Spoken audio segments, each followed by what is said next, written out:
Olá, bom dia! Você acompanha agora a primeira edição do RVC Notícias. Nessa edição você confere: Paulinho e Força Sindical são condenados por desvios no Fundo de Amparo do Trabalhador. Variação de preços de passagens aéreas pode chegar a 483%. E estradas da região vão contar com 19 novos radares. Essas e outras notícias você confere a partir de agora.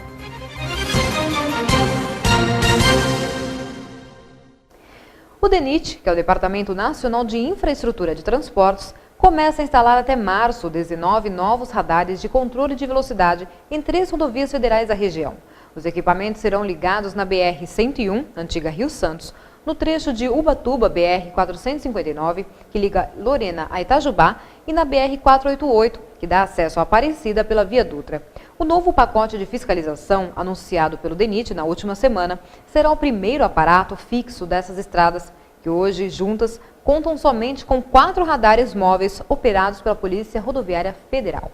Segundo o órgão, a expectativa com a implantação dos aparelhos é reduzir em 70% o índice de acidentes. As 3 rodovias da região registram hoje 2 acidentes graves por dia, em média.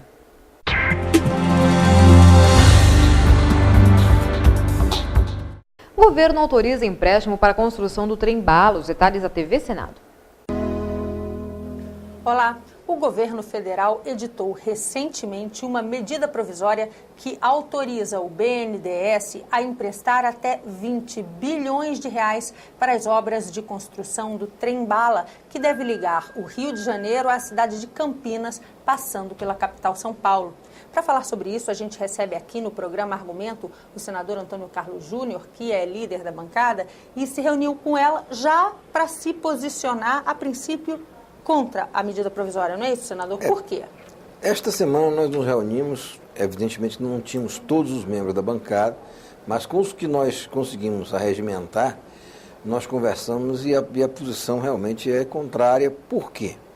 Primeiro, porque nós já temos restrição ao tipo de financiamento que o BNDES está fazendo para obter recursos, tomando dinheiro do Tesouro.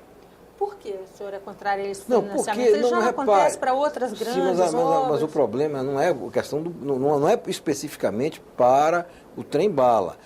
Essa modalidade de financiamento do BNDES realmente não é correta, porque nós estamos colocando de recursos do Tesouro no banco. Então, se o governo quiser, aumente o capital do banco, mas não coloque recursos do Tesouro emprestado a taxas subsidiadas para o banco emprestar também a taxas subsidiadas. Então, está havendo um subsídio e uma forma incorreta. Ou o governo aumenta o capital do banco ou possibilita que o banco vá captar recursos no mercado internacional e no mercado doméstico. São formas de... Quer dizer, eu sou contrário ao formato de financiamento permanente do BNDES via Tesouro. A não ser que o Tesouro resolva aumentar o capital do banco.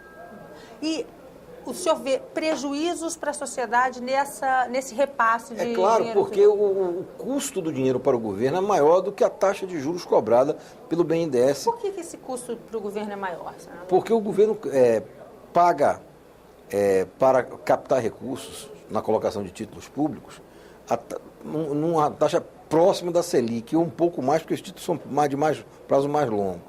Então, isso vai a 11%, 12% ao ano.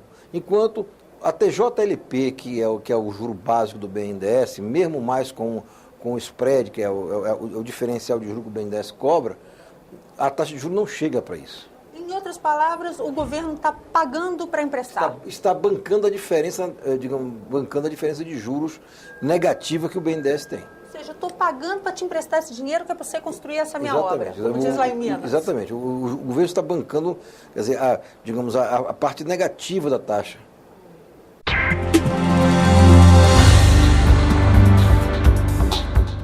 A empresa norte-americana Boeing propôs à Embraer a montagem e a fabricação de peças em São José dos Campos para os caças F-18 Super Hornet, envolvidos em negociações no mundo de 400 aviões no total. Trata-se de ofensiva da Boeing para conquistar apoio do empresariado regional e convencer o governo brasileiro de que o modelo de caça norte-americano é o melhor para a concorrência da Força Aérea Brasileira, por meio do programa FX-2. O Brasil vai comprar 36 caças supersônicos e vai renovar a frota da FAB. A estimativa do valor do contrato é de 10 bilhões de reais.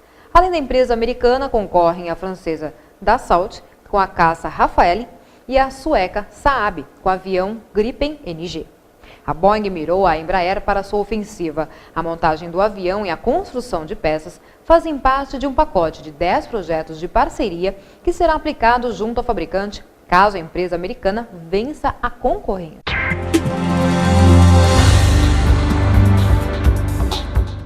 Pedagogo fala dos principais cuidados com as crianças de até 6 anos. Os detalhes da TV Senado. Um dos trabalhos que a rede sentiu importante fazer é analisar quais são as políticas e quais são os planos de ação que a gente tem no Brasil voltados à criança de até 6 anos de idade. E percebeu duas coisas. Primeiro, que existem grandes coisas, grandes políticas, grandes programas muito adequados, mas trabalham desarticuladamente. Saúde está em um canto, educação está no outro, assistência está no outro e assim por diante. E também nessa análise se percebeu que algumas áreas estão carentes, estão deficientes. Então, a rede resolveu fazer um plano, articulando os planos atuais, complementando aqueles setores que ainda estão carentes de uma ação mais efetiva e dando uma projeção maior até o ano 2022. Nós pretendemos que nesse período de 2011 a 2022, nós consigamos, no país, com a intensa participação do Estado e da sociedade, alcançar um patamar de desenvolvimento mais digno para a infância brasileira. E esse documento, qual é o destino dele? Para onde que ele vai, para quem ele vai ser entregue, por onde ele vai circular?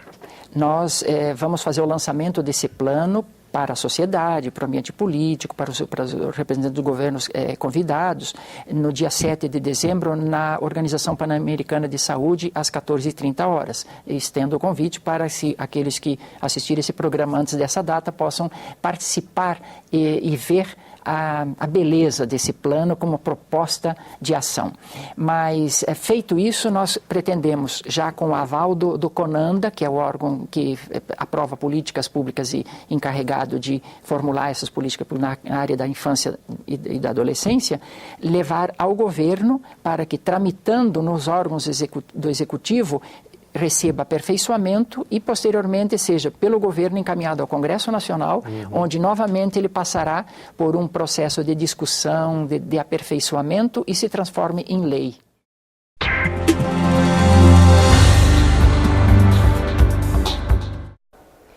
O aquecimento do mercado de trabalho na região, reflexo do bom momento econômico do país, fez crescer a oferta de vagas formais e reduzir a quantidade de pessoas que antes dependiam de subempregos, também classificados como trabalhos informais. De acordo com o levantamento, somente neste ano, pelo menos 19.114 moradores da região conseguiram emprego e passaram a fazer parte da massa de trabalhadores formais. Nas 3 maiores cidades da região, São José dos Campos, Taubaté e Jacareí, 11.265 postos de trabalho com carteira assinada foram abertos de janeiro a outubro, segundo o CAGED, que é o Cadastro Geral de Empregados e Desempregados do Ministério do Trabalho. Além disso, outras 7.849 pessoas do Vale saíram da informalidade e aderiram ao programa Microempreendedor Individual, que possibilita ao trabalhador autônomo a ter previdência social, segurança jurídica e oportunidade de crescimento pela obtenção de financiamentos a juros baixos. Conheça as oportunidades de trabalho na região.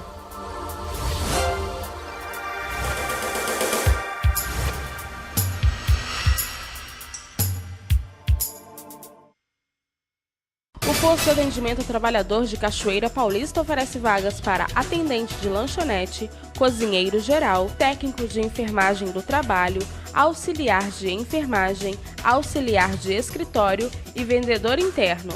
Os interessados devem comparecer ao posto de trabalho, que fica na Avenida Severino Moreira Barbosa, número 176, no centro de Cachoeira Paulista, com carteira de trabalho, CPF e RG. Em instantes você confere, Paulinho e Força Sindical são condenados por desvios no Fundo de Amparo do Trabalhador.